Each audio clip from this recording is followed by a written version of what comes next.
Welcome to edu और edu के हमारे इस यूट्यूब चैनल में आप सभी का स्वागत है। तो हम लोग करंट अफेयर्स के अंतर्गत खेल खिलाड़ी के बारे में पढ़ रहे थे। तो खेल और खिलाड़ी के करंट अफेयर्स को हम लोग कंटिन्यू करते हुए उसे आगे बढ़ाएंगे। तो अगला जो करंट अफेयर्स है जो कि बेहद इम्पोर्टेंट है, लद्दाख में पहली बार खेलो India Zanskar winter sports festival की शुरुआत हुई। तो लद्दाख में पहली बार खेलो India Zanskar winter festival sports festival की शुरुआत हुई। इसकी शुरुआत किसने की? तो केंद्रीय खेल और युवा मंत्रालय के मंत्री किरण रिजिजू ने। याद रखेंगे, वे पहले थे, अब खेल मंत्री बदल चुके हैं। तो लद्दाख में पहली बार खेलो India Zanskar winter sports festival की शुरुआत हो गई। इसके शुरुआत करता थे केंद्रीय खेल और युवा मामलों के मंत्री किरण रिजिजू। अब जो खेल मंत्री बन चुके हैं उनका नाम है अनुराग ठाकुर। इसकी शुरुआत कब हुई? तो 21 जनवरी 2021। इसकी शुरुआत कब हुई? तो 21 जनवरी 2021 को। किस स्थान पे? तो कारगिल जिले के जास्कर के पद्म नामक स्थान में।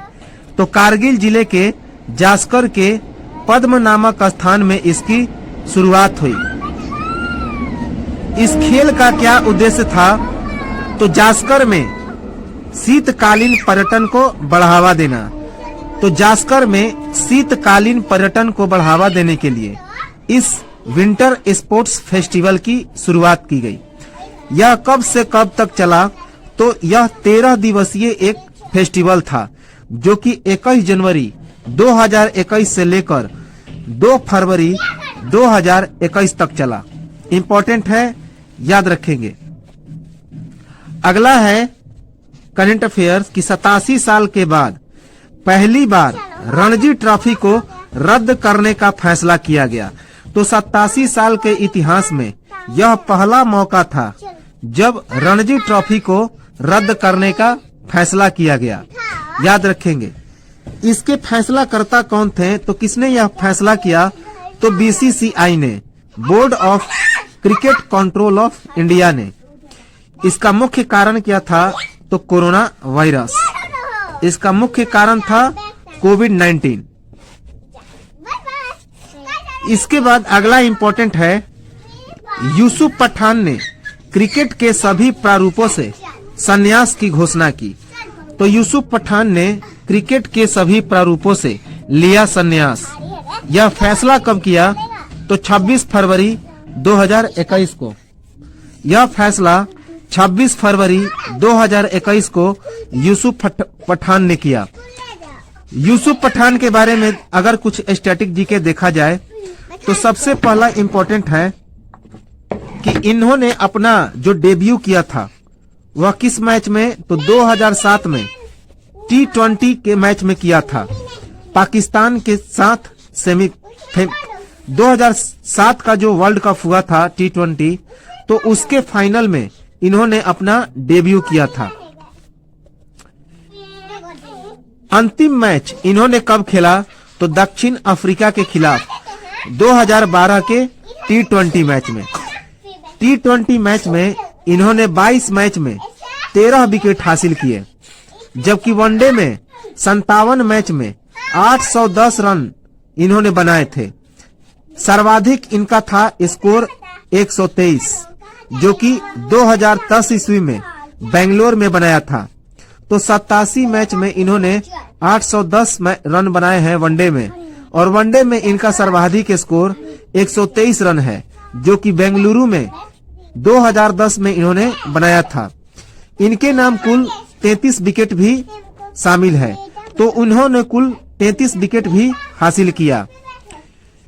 2007 तथा 2011 के वनडे विश्व कप के ये हिस्सेदार थे। अर्थात जो 2007 का जो T20 वर्ल्ड कप भारत ने जीता था, तो उस मैच में ये शामिल थे। और उसके बाद 2011 का जो भारत फाइनल जीता था, वनडे फाइनल, तो उस टीम के भी ये हिस्सेदार थे। याद रखेंगे, इंपॉर्टेंट है। आईपीएल में 174 मैच इन्होंने खेला और उसके बाद 3204 रन बनाए हैं, जबकि 42 विकेट इन्होंने हासिल किया। याद रखेंगे, ये कौन कौन सी टीम के तरफ से खेलते थे? तो राजस्थान रॉयल्स और केकेआर अर्थात कोलकाता नाइट राइडर, अर्थात ये राजस्थान रॉयल्स और कोलकाता नाइट राइडर के लिए यह आईपीएल खेलते थे। अगला इंपॉर्टेंट है, बेहद इंपॉर्टेंट, नोवाक जोकोविच ने 9वीं बार ऑस्ट्रेलियन ओपन जीता। तो नोवाक जोकोविच जो कि सर्बिया के एक बहुत विश्व के नंबर 1 टेनिस खिलाड़ी हैं, तो उन्होंने 9वीं बार ऑस्ट्रेलियन ओपन का खिताब जीत लिया। फाइनल में उप विजेता कौन रहे? तो डेनियल मेदवेदेव, वही डेनियल मेदवेदेव जिन्होंने 2021 का यूएस ओपन खिताब जीता था। याद रखेंगे, ये कहां के खिलाड़ी हैं? तो रूस के खिलाड़ी हैं और ग्रैंड स्लैम जीतने वाले ये रूस के तीसरे खिलाड़ी बन चुके हैं। तो 2021 में नोवाक जोकोविच ने चार ग्रैंड स्लैम प्रतियोगिता में 3 जीत हासिल की और एक किसने जीता? तो डेनियल मेदवेदेव ने, जो कि यूएस ओपन था। ये इनका 18वां ग्रैंड स्लैम था। तो नोवाक जोकोविच का यह 18वां ग्रैंड स्लैम था। 9 बार इन्होंने ऑस्ट्रेलियन ओपन का खिताब जीता। तो कब कब इन्होंने ऑस्ट्रेलियन ओपन का खिताब जीता? तो सबसे पहले 2008 में, उसके बाद 2011 में, 2012 में, 2013 में, 2015 में, 2016 में, 2019 में, 2020 में और 2021 में। अगला करंट अफेयर्स है कि क्रिकेट मैचों में ड्रोन के इस्तेमाल के लिए बीसीसीआई को मंजूरी मिली। तो क्रिकेट मैचों में ड्रोन के इस्तेमाल के लिए बीसीसीआई को मंजूरी मिली। इसके मंजूरी कर्ता कौन थे? तो नागरिक उड्डयन मंत्रालय तथा नागरिक विमान मंत्रालय। क्रिकेट मैचों में ड्रोन के इस्तेमाल को मंजूरी मिल गई और इसकी मंजूरी किसने दी? तो बीसीसीआई ने, board of cricket control of India ने। इसको मंजूरी किसने प्रदान किया? तो नागरिक उड्डयन महानिदेशालय डीजीसीए और नागरिक विमानन मंत्रालय ने। अगला इंपॉर्टेंट है, जो काफी इंपॉर्टेंट है, एशियाई कुश्ती चैंपियनशिप 2021 बेहद इंपॉर्टेंट करंट अफेयर्स है। एशियाई रेसलिंग चैंपियनशिप 2021। तो एशियाई कुश्ती चैंपियनशिप 2021 के बारे में देखें तो सबसे पहले इसका आयोजन कहां पे हुआ? तो इसका आयोजन 13 अप्रैल से लेकर 18 अप्रैल 2021 तक अलमाटी में हुआ, कजाकिस्तान में। तो 13 अप्रैल 2021 से लेकर 18 अप्रैल 2021 तक कजाकिस्तान के अलमाटी में हुआ। इसमें भारत को कितने पदक मिले? तो कुल 14 पदक, जिसमें 5 स्वर्ण था, 3 रजत और 6 कांस्य पदक। तो भारत को कुल 14 पदक मिले, जिसमें 5 गोल्ड था, 3 सिल्वर था और 6 ब्रॉन्ज था। इसकी खासियत क्या रही? तो यह एक सीनियर कुश्ती था। इसका यह कौन सा संस्करण था? तो 34वां। तो एशियाई कुश्ती चैंपियनशिप का यह 34वां संस्करण था। इसमें प्रथम स्थान पर कौन रहा? तो ईरान और कजाकिस्तान दोनों ही प्रथम स्थान पर रहे और दोनों ही संयुक्त रूप से 17 पदक लिए। तो दोनों 17 पदक लेकर दोनों ईरान और कजाकिस्तान दोनों का स्थान प्रथम रहा। दोनों ने 7 स्वर्ण, 5 रजत और 5 कांस्य पदक जीते। तो ये इंपॉर्टेंट है कि ईरान और कजाकिस्तान दोनों ही टीमों ने 7 स्वर्ण, 5 रजत और 5 कांस्य पदक लेकर बराबर 17 पदक हासिल किए। भारत की तरफ से जो स्वर्ण पदक रहा, किसे किसे मिला?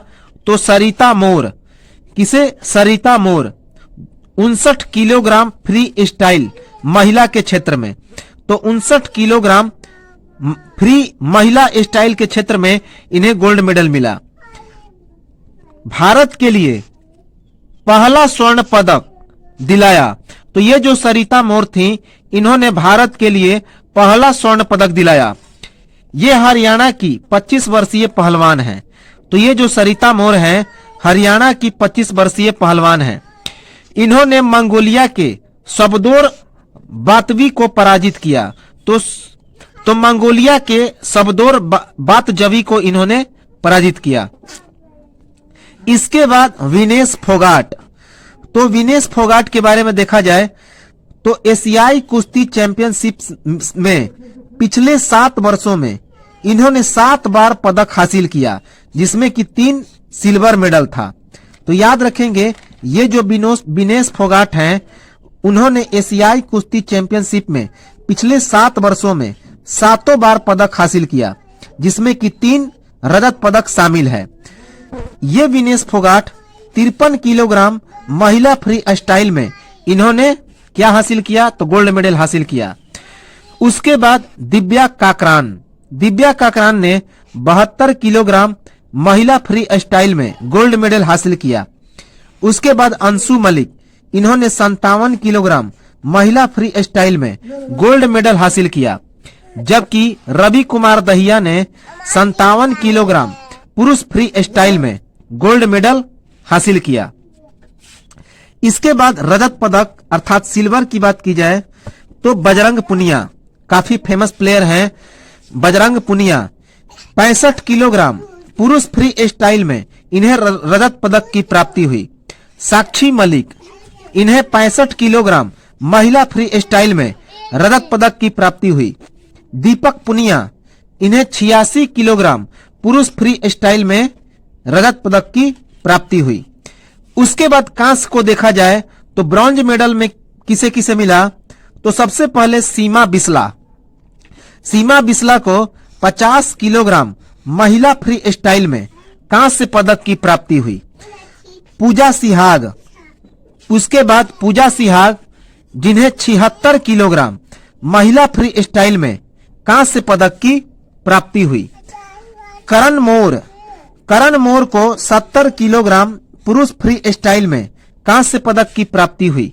उसके बाद नरसिंह यादव, उन्हें 79 किलोग्राम पुरुष फ्री स्टाइल में कांस्य पदक की प्राप्ति हुई। उसके बाद संजीत, जिन्हें 92 किलोग्राम पुरुष फ्री स्टाइल में कांस्य पदक की प्राप्ति हुई। उसके बाद सत्यव्रत कादियान, जिन्हें 97 किलोग्राम पुरुष फ्री स्टाइल में कांस्य पदक की प्राप्ति हुई। अब इस एशियाई कुश्ती चैंपियनशिप में कुल कितने देश शामिल हुए थे? तो कुल 11 देश। कुल शामिल देश कितने थे? तो 11, जिसमें अंतिम स्थान किसका था? तो ईरान का था। इराक का था। अंतिम स्थान पे कौन था? तो इराक, जिसको 2 पदक मिला था। कितने? 2 पदक, एक रजत और एक कांस्य।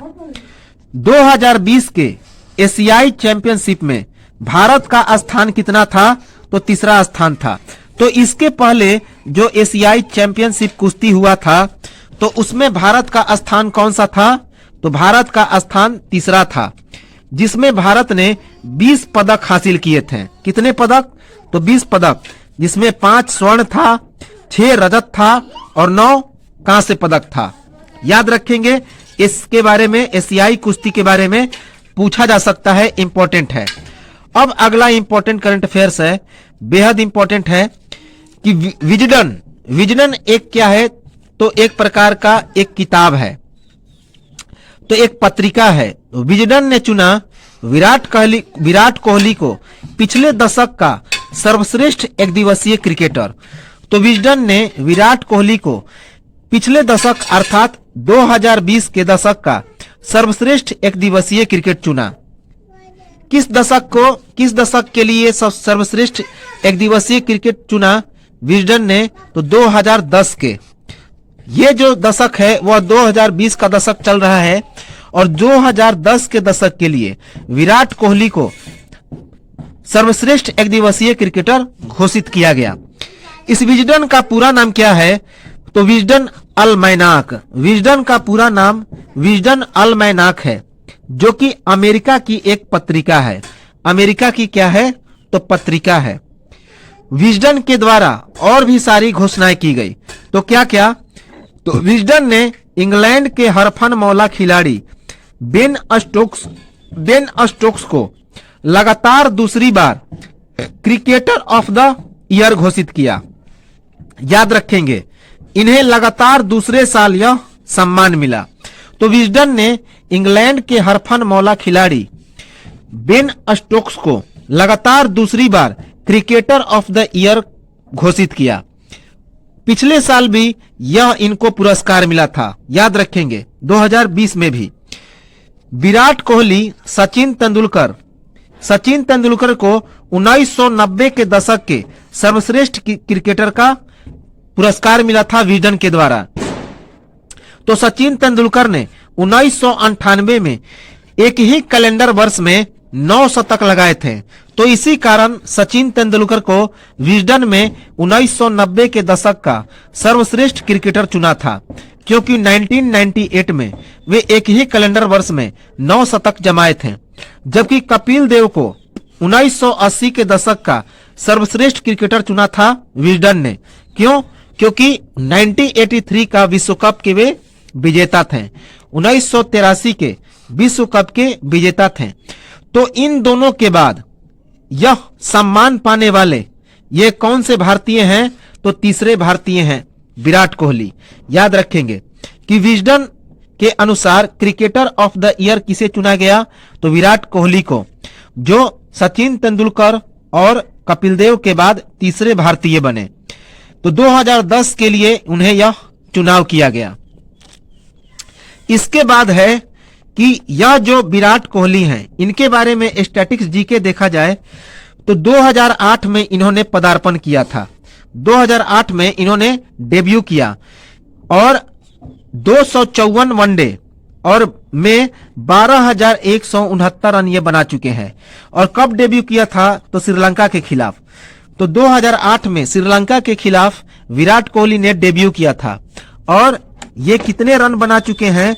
तो 254 मैच इन्होंने खेला है और कुल 12,169 रन ये बना चुके हैं एक दिवसीय मैचों में।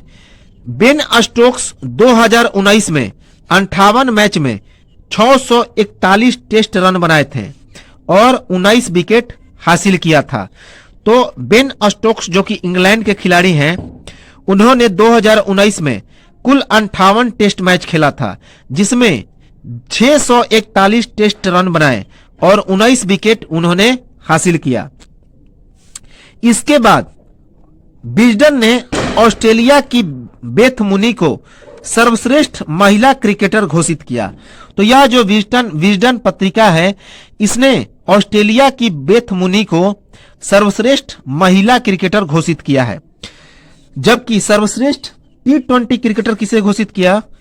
तो वेस्टइंडीज के केरोन पोलार्ड को। वेस्टइंडीज के केरोन पोलार्ड को सर्वश्रेष्ठ T20 क्रिकेटर घोषित किया। अगला करंट अफेयर्स है, जयपुर में बनेगा भारत का दूसरा सबसे बड़ा क्रिकेट स्टेडियम। ये चीजें हम लोगों ने देख ली है कि जयपुर में भारत का दूसरा सबसे बड़ा क्रिकेट स्टेडियम बनने जा रहा है। अगला है करंट अफेयर्स, जमैका की सैली एन फ्रेजर प्राइस बनी इतिहास की दूसरी सबसे तेज महिला धावक। तो जमैका की सैली एन फ्रेजर प्राइस इतिहास की दूसरी सबसे तेज महिला धावक बन गई। याद रखेंगे, इसका आयोजन कब हुआ? तो 5 जून 2021 को।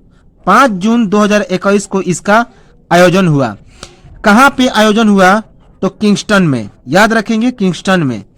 कितने मीटर की दौड़ में उन्होंने यह इतिहास बनाया? तो JAA की डेस्टिनी ओलंपिक मीट में 10.63 सेकंड में 100 मीटर की दौड़ लगाकर यह मुकाम उन्होंने हासिल किया। तो JAAA की डेस्टिनी ओलंपिक मीट में 10.63 सेकंड में 100 मीटर की दौड़ लगाकर जमैका की सैली एन फ्रेजर प्राइस ने इतिहास की दूसरी सबसे तेज महिला धावक होने का गौरव हासिल किया। इसका आयोजन कहां पे हुआ था? तो किंगस्टन में। कब? 5 जून 2021 को। इन्होंने किसके रिकॉर्ड को तोड़ा? तो कार्मेलिटा जेटर के वर्ष 2009 के 10.64 सेकंड का रिकॉर्ड इसने तोड़ दिया। तो कार्मेलिटा जेटर ने 2009 में 10.64 सेकंड का रिकॉर्ड बनाया था। तो उसी का रिकॉर्ड इस सैली एन फ्रेजर प्राइस ने तोड़ दिया।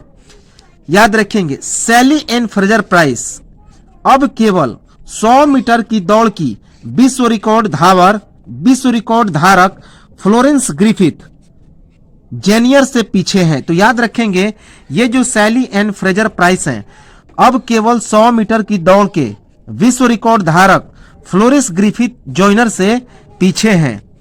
यह जो रिकॉर्ड बनाया 33 वर्षों में सबसे तेज दौड़ने के समय के साथ ही इतिहास में चौथा सर्वश्रेष्ठ समय था। याद रखेंगे कि इनका जो समय था वह 33 वर्षों में सबसे तेज दौड़ने के समय के साथ ही इतिहास में चौथा सर्वश्रेष्ठ समय था।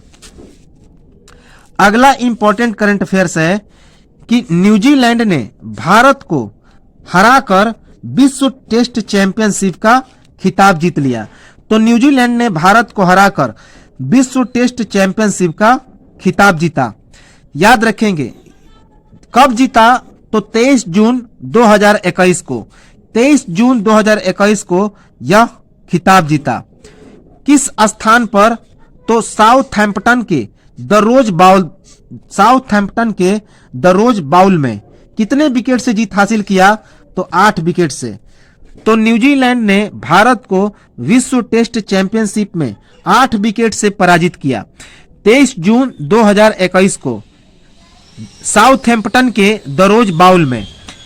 इसके बाद न्यूजीलैंड की क्या खासियत रही? तो न्यूजीलैंड विश्व टेस्ट चैंपियनशिप का खिताब जीतने वाली पहली टीम बन गई। तो इस प्रकार न्यूजीलैंड विश्व टेस्ट चैंपियनशिप का खिताब जीतने वाली पहली टीम बन गई। इसके बाद न्यूजीलैंड आईसीसी टेस्ट रैंकिंग में नंबर 1 पोजीशन पे चला आया। तो देखते हैं आईसीसी टेस्ट रैंकिंग 2021, इसमें न्यूजीलैंड नंबर 1 टीम बना। तो ICC test championship test ranking में न्यूजीलैंड ने प्रथम स्थान हासिल कर लिया। याद रखेंगे कि न्यूजीलैंड ने आईसीसी के टेस्ट रैंकिंग 2021 में नंबर 1 टीम की रैंकिंग हासिल की। कब हासिल की? तो 13 जून 2021 को। 13 जून 2021 को न्यूजीलैंड ने टेस्ट रैंकिंग में नंबर 1 का स्थान हासिल किया। किस मैच के बाद इसे नंबर 1 का स्थान मिला? तो बर्मिंघम में दूसरे टेस्ट मैच में इंग्लैंड को हराकर इन्होंने टेस्ट में नंबर 1 रैंकिंग का पोजीशन हासिल कर लिया। याद रखेंगे, इसके खासियत क्या थी? तो इंग्लैंड की धरती पर 22 साल के बाद टेस्ट सीरीज में न्यूजीलैंड की जीत हुई। याद रखेंगे, और उसके बाद न्यूजीलैंड की 18 टेस्ट सीरीज में यह तीसरी जीत है। तो जब इंग्लैंड और न्यूजीलैंड के बीच 18 टेस्ट सीरीज हुआ जिसमें न्यूजीलैंड ने यह तीसरी जीत हासिल की, लेकिन इंग्लैंड की धरती पर 22 साल के बाद यह टेस्ट सीरीज में उनकी पहली जीत थी। तो अब हम लोग देखते हैं आईसीसी की टेस्ट रैंकिंग। तो सबसे पहले अभी हमने देखा कि आईसीसी की टेस्ट रैंकिंग में न्यूजीलैंड की टीम पहले स्थान पर है। कितने मैच में? तो 21 मैच में इनके 2593 पॉइंट है और इन्होंने 123 रेटिंग हासिल किया। तो न्यूजीलैंड ने 21 मैच में 2593 पॉइंट्स के साथ 123 रेटिंग हासिल किया। उसने भारत को पछाड़ा और भारत दूसरे पोजीशन पे चला गया। भारत का 24 मैच में 2914 पॉइंट है और उसकी रेटिंग कितनी हो गई है? तो 121। याद रखेंगे। उसके बाद ऑस्ट्रेलिया है, उसके बाद इंग्लैंड है, उसके बाद पाकिस्तान है, उसके बाद वेस्ट इंडीज है, फिर दक्षिण अफ्रीका, फिर श्रीलंका, फिर बांग्लादेश और 10वें स्थान पे अर्थात अंतिम स्थान पे कौन है? तो जिम्बाब्वे की टीम है। तो इसके रैंक को याद रखेंगे और पॉइंट और रेटिंग को इसमें देख लेंगे। अगला इंपॉर्टेंट करंट अफेयर्स है नोवाक जोकोविच के बारे में कि नोवाक जोकोविच ने रचा इतिहास और जीता 19वां ग्रैंड स्लैम खिताब। किसको? तो फ्रेंच ओपन को। तो नोवाक जोकोविच ने फ्रेंच ओपन 2021 को जीतकर 19वां ग्रैंड स्लैम का खिताब जीत लिया। इसके उपविजेता कौन रहे? तो ग्रीक के युवा खिलाड़ी स्टेफानोस सितसिपास। तो स्टेफानोस सितसिपास को पराजित करके नोवाक जोकोविच ने 19वां ग्रैंड स्लैम का खिताब जीता और फ्रेंच ओपन का खिताब हासिल किया। इसकी खासियत क्या रही? तो इस जीत के साथ ही टेनिस इतिहास में 2 बार 4 ग्रैंड स्लैम जीतने वाले नोवाक जोकोविच तीसरे खिलाड़ी बन गए। याद रखेंगे कि इस जीत के साथ ही नोवाक जोकोविच 2 बार ग्रैंड स्लैम जीतने वाले तीसरे खिलाड़ी बन गए। इससे पहले यह कारनामा किसने किया? तो ऑस्ट्रेलिया के ही 2 खिलाड़ी, एक का नाम था रॉय एमरसन और दूसरा रॉड लेबर। तो ऑस्ट्रेलिया के ही 2 खिलाड़ी रॉय एमरसन और रॉड लेबर, इन दोनों ने यह कारनामा किया था। अब हम लोग देखते हैं आईसीसी हॉल ऑफ फेम में कौन कौन से खिलाड़ियों को शामिल किया गया। तो यहां से प्रश्न आने की संभावनाएं प्रबल हैं। आईसीसी हॉल ऑफ फेम में कौन कौन सी टीम को शामिल किया गया? तो आईसीसी हॉल ऑफ फेम में शामिल हुए कितने क्रिकेटर? तो 10 क्रिकेटरों को शामिल किया गया। आईसीसी हॉल ऑफ फेम में 10 क्रिकेटरों को शामिल किया गया। 10 क्रिकेटर कब शामिल किया गया? तो 13 जून 2021 को शामिल किया गया। अब इस सूची में कितने क्रिकेटर शामिल हो गए? तो कुल 103 क्रिकेटर। याद रखेंगे। इस हॉल ऑफ फेम में कितने युगों के क्रिकेटरों को शामिल किया गया? तो 5 युगों के 10 खिलाड़ियों को शामिल किया गया। याद रखेंगे, 5 युगों के 10 खिलाड़ियों को शामिल किया गया। तो 1918 से पहले के कौन कौन से क्रिकेटर को शामिल किया गया? तो 1918 से पहले के ऑल्बे फॉकनर जो कि दक्षिण अफ्रीका के खिलाड़ी थे और मोंटे नोबल जो कि ऑस्ट्रेलिया के खिलाड़ी थे। तो मोंटे नोबल जो कि ऑस्ट्रेलिया के खिलाड़ी थे और ऑल्बे फॉकनर जो कि दक्षिण अफ्रीका के खिलाड़ी थे, वे 1918 से पहले के क्रिकेट खिलाड़ी थे, तो उन्हें हॉल ऑफ फेम में शामिल किया गया। उसके बाद द्वितीय विश्व युद्ध के बीच का जो समय था, अर्थात 1918 से लेकर 1945 ईस्वी के बीच, तो उसके समय के 2 खिलाड़ियों को, एक का नाम था लिरी फॉन्स्टेंटाइन जो कि वेस्ट इंडीज के प्लेयर थे और स्टेन मैककेबे जो कि ऑस्ट्रेलिया के प्लेयर थे। तो लिरी फॉन्स्टेंटाइन वेस्ट इंडीज के खिलाड़ी और स्टेन मैककेबे जो कि ऑस्ट्रेलिया के खिलाड़ी थे। तो द्वितीय विश्व युद्ध के बीच के ये दोनों खिलाड़ी थे 1918 से 1945 के बीच के। तो इन दोनों को हॉल ऑफ फेम में शामिल किया गया। उसके बाद द्वितीय विश्व युद्ध के बाद के अर्थात 1946 से 1970 के बीच के कौन कौन से खिलाड़ियों को शामिल किया गया? तो हेड टेक्स्टर जो कहां के थे? इंग्लैंड के। और बीनू मार्कंड जो कहां के हैं? कहां के? तो भारत के। याद रखेंगे, यह प्रश्न पूछा जा सकता है बीनू मार्कंड के लिए क्योंकि ये भारत से संबंधित है।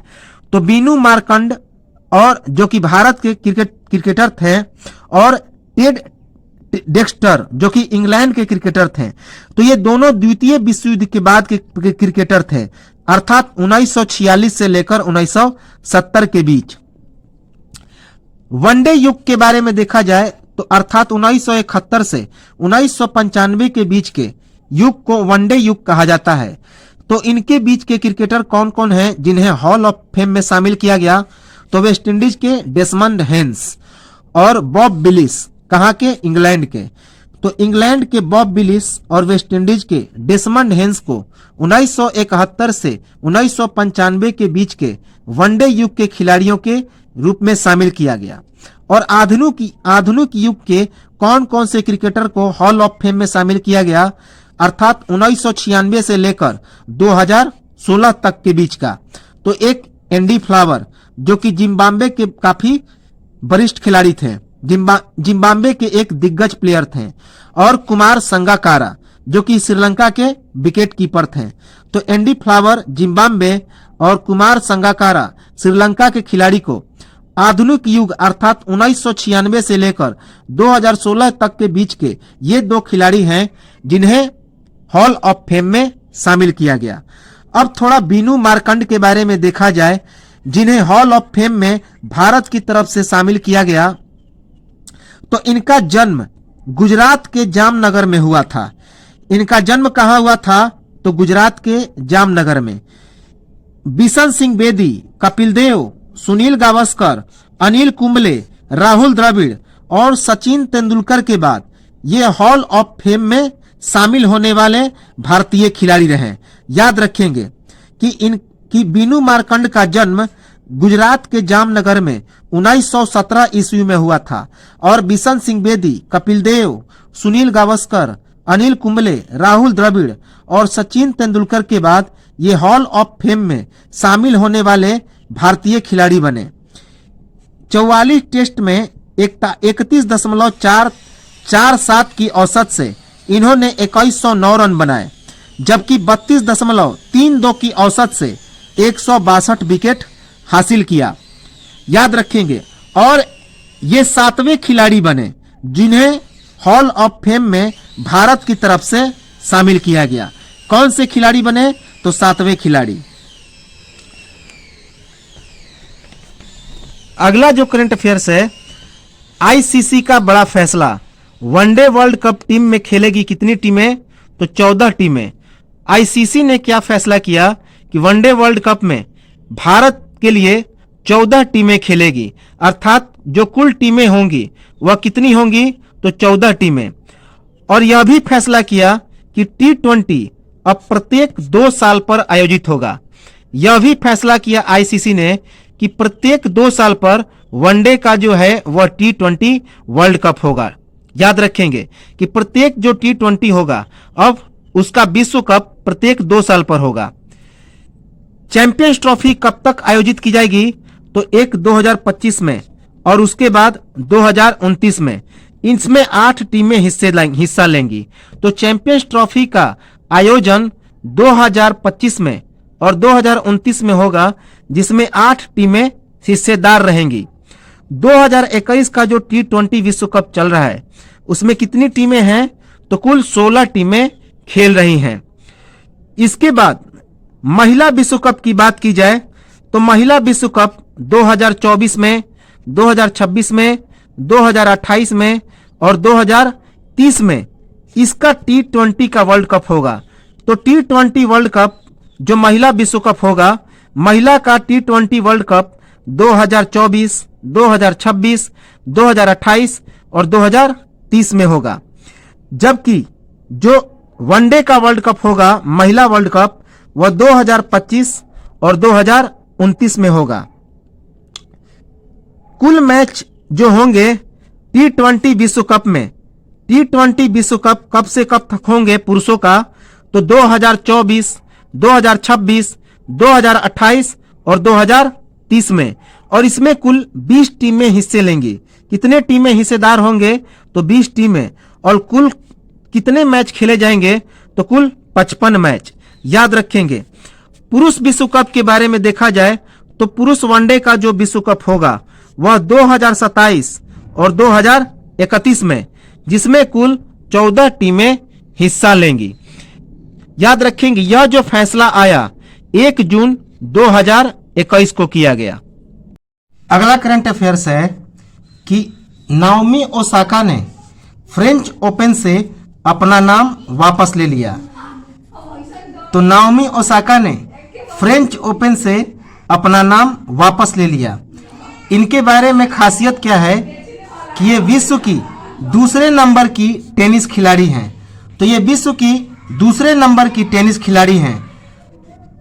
नाम वापस लेने का कारण क्या रहा कि फ्रेंच ओपन के पहले राउंड में जीत दर्ज करने के बाद ये मीडिया से बात नहीं की, तो इसी कारण इन पर $15,000 का जुर्माना लगा, अर्थात लगभग 11 लाख रुपए। तो नाओमी ओसाका ने फ्रेंच ओपन से अपना नाम वापस ले लिया। क्यों लिया कि फ्रेंच ओपन के पहले राउंड में जीत दर्ज करने के बाद ये मीडिया से बात नहीं की, इस कारण इन पर $15,000 का जुर्माना लग गया, अर्थात लगभग 11 लाख रुपए। और ये टेनिस की विश्व की दूसरे नंबर की खिलाड़ी हैं। नाओमी ओसाका के द्वारा अब तक 4 ग्रैंड स्लैम जीते गए हैं, जिनमें 2019 का यूएस ओपन तथा 2021 का ऑस्ट्रेलियन ओपन शामिल है। तो याद रखेंगे कि ये जो नाओमी ओसाका हैं वे 4 ग्रैंड स्लैम अब तक जीत चुकी हैं, जिसमें 2019 का अमेरिकन ओपन और 2021 का ऑस्ट्रेलियन ओपन शामिल है। एशिया कप 2021 एशिया कप 2021 अब किस वर्ष आयोजित होगा? तो वर्ष 2023 में आयोजित होगा। तो एशिया कप 2021 का आयोजन वर्ष 2023 में होगा। इसकी जानकारी कब मिली? तो 23 मई 2021 को एशियन क्रिकेट काउंसिल के द्वारा। तो इसकी जो जानकारी मिली 23 मई 2021 को एशियन क्रिकेट काउंसिल के द्वारा दी गई। याद रखेंगे, यह जो एशिया कप 2021 था यह पहले 2020 में पाकिस्तान में होने वाला था, जिसे 2021 में श्रीलंका में शिफ्ट कर दिया गया। पर अब यह जो टूर्नामेंट होगा वह कहां पे होगा? तो 2023 में होगा, श्रीलंका में ही। याद रखेंगे, कारण क्या है इसका आयोजन 2023 में करने का? तो कोरोना वायरस कोविड-19 के कारण। 2018 में एशिया कप का विजेता कौन रहा था? तो भारत रहा था।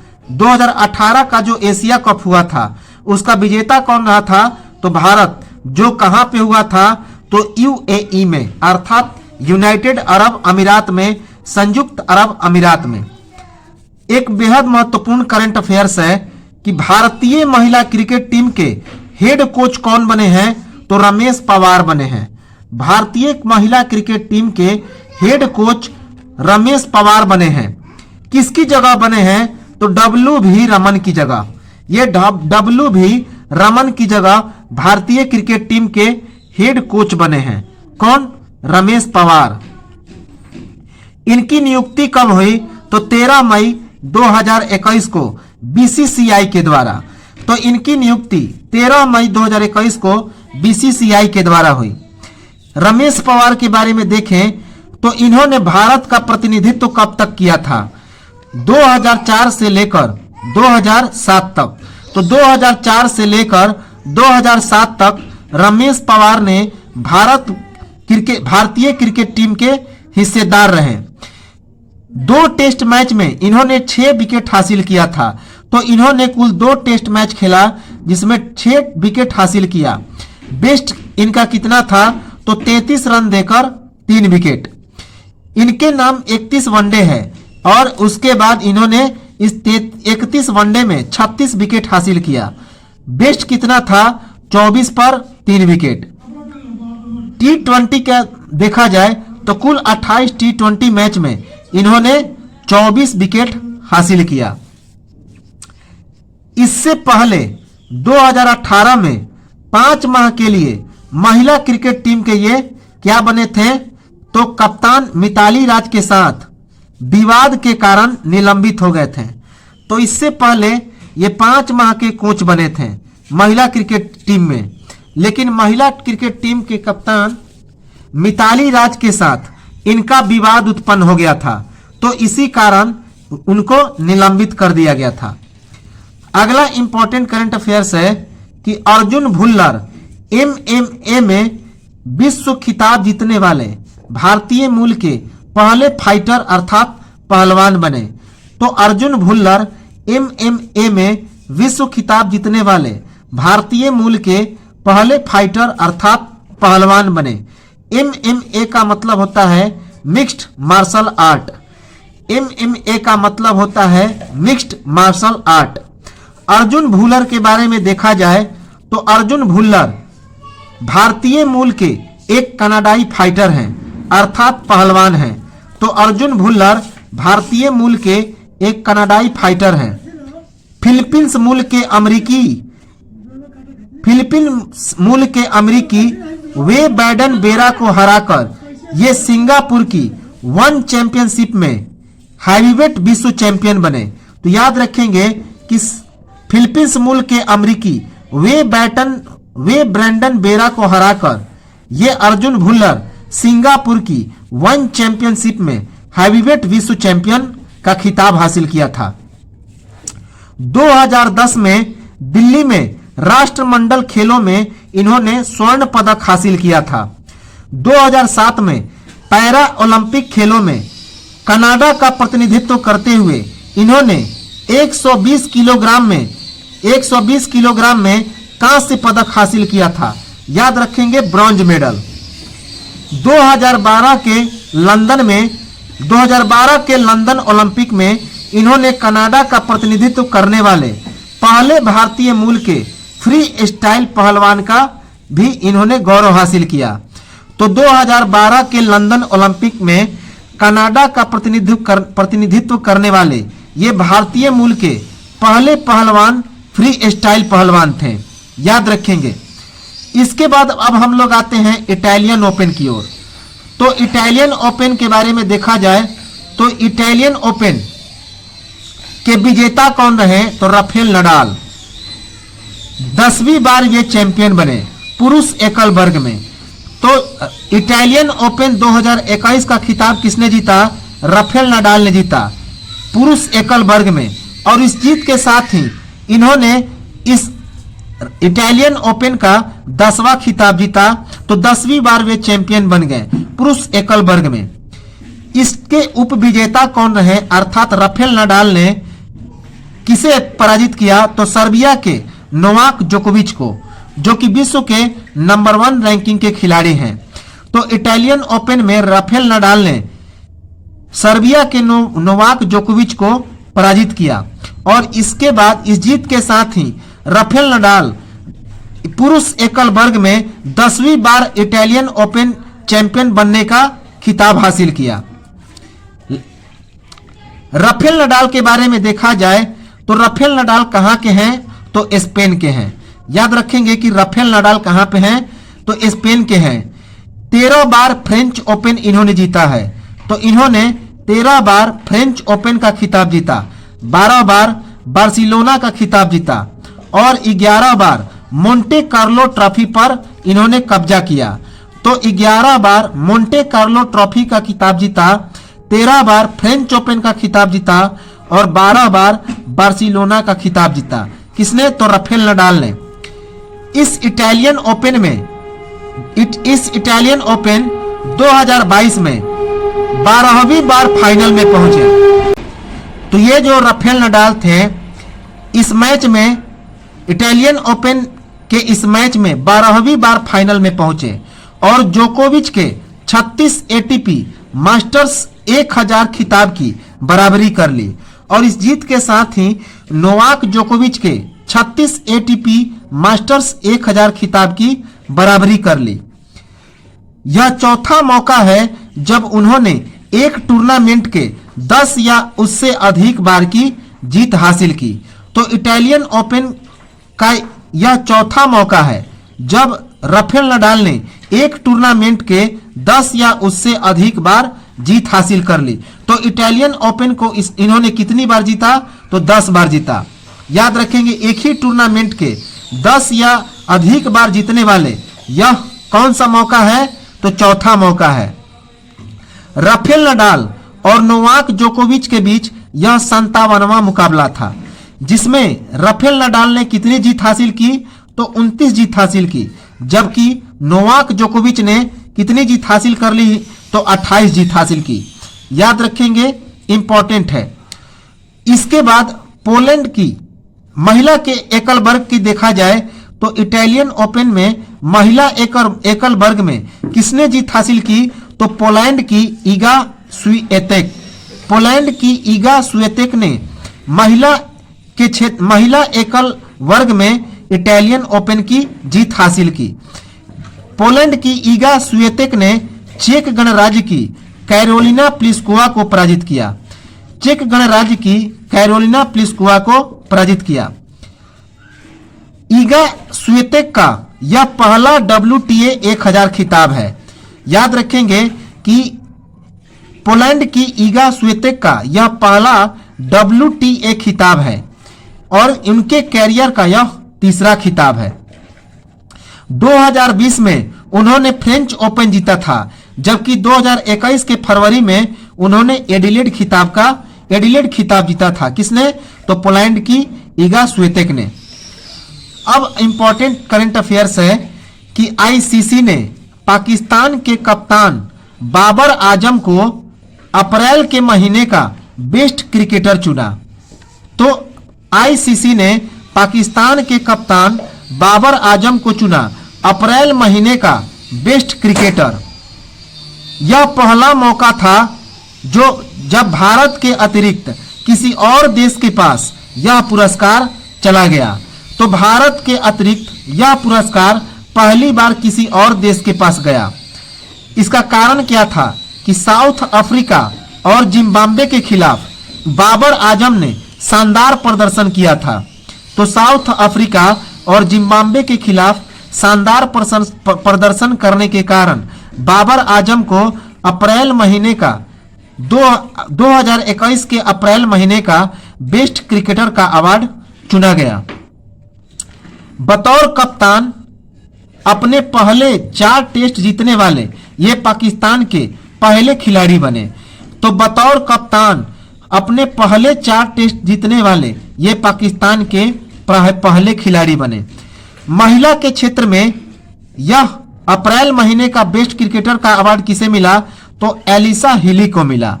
एलिसा हीली को महिला के क्षेत्र में अप्रैल महीने का बेस्ट क्रिकेटर का अवार्ड मिला, जो कहां की हैं? तो ऑस्ट्रेलिया की हैं। इसका कारण क्या था कि न्यूजीलैंड के खिलाफ वनडे सीरीज में 3 मैच में 51.66 की औसत से और 98.72 की स्ट्राइक रेट से इन्होंने कुल 155 रन बनाए थे।